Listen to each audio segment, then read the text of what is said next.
Turn that ship around, changes.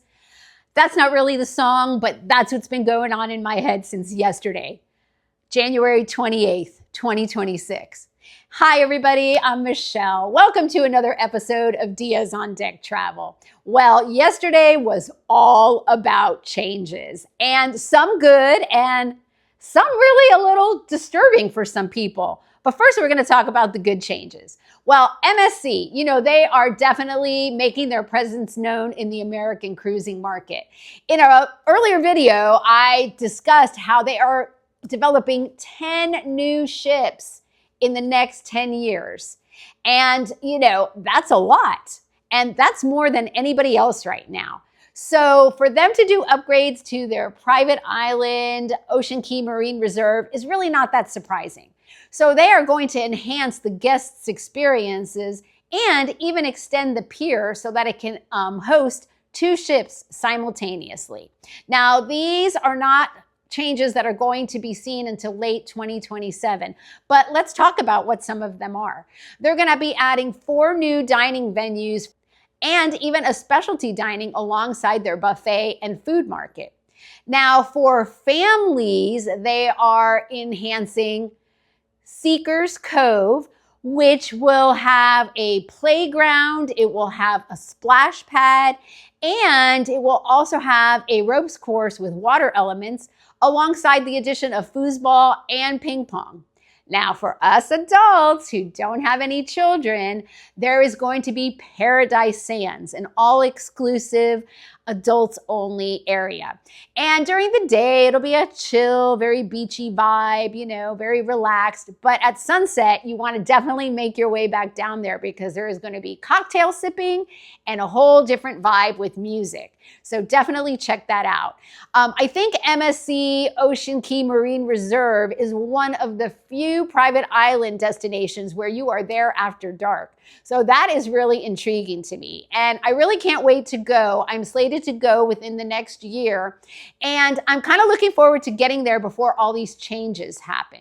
Now, speaking of other changes, they are actually in the development of Little Cay, which is an island adjacent to Icean Cay Marine Reserve. And we have no name on it yet, but they are also making that a private beach destination, more of a luxury vibe and more of a pristine type beach, if you will.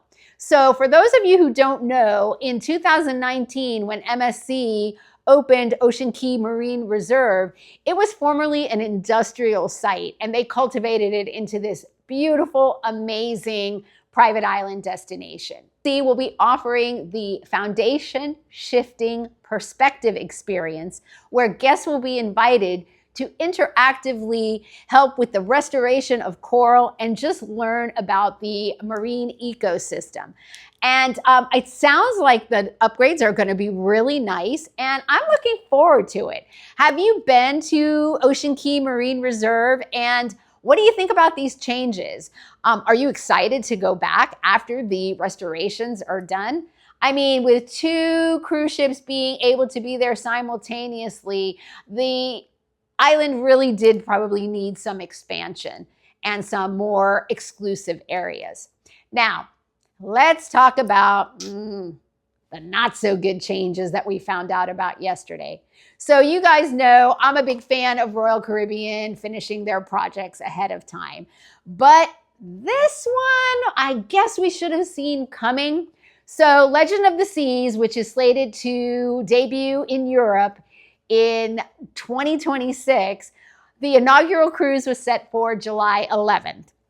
Now, if I booked your cruise, you have already heard from me because the inaugural date has been changed. So I am so grateful for the fact that my clients follow my advice and do book their airfare and hotels through the cruise line exactly because of this reason. So here's what happened. They finished the ship early. They tweaked the itinerary a little bit. And, when this happened with Star of the Seas over summer 2025, they threw in a couple of showcase cruises, a 4 and a 3, a couple of those, 4 and a 3 day. And you know, that wasn't really considered the inaugural because it wasn't a 7-day cruise. But they were very clear yesterday. July 11th, you are not the inaugural sailing. It is now July 4th. It is a 7-day sailing, and what they tweaked on the itinerary was minor, but it was the one port where they took Naples out and instead added Pisa and Florence. So here's the thing. If you were wanting to go on this inaugural cruise, all of these changes, can you change your vacation? If you didn't book your hotel and airfare through the cruise line, can you get a refund? Can you change it? Can you get that time off? I mean, these are all the questions that people are asking themselves. Now, Royal Caribbean did say they were going to offer some compensation if you booked your airfare and hotel outside of their company.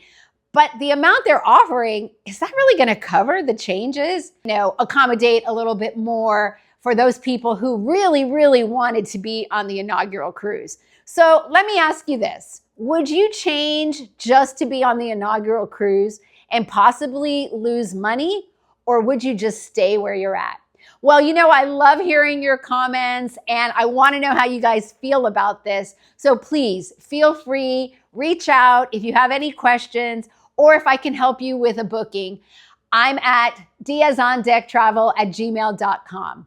Well, that's all I have for changes, and I look forward to seeing you guys on deck. And if you liked this information, please subscribe. It helps me to bring you more content and take you along on my next adventure.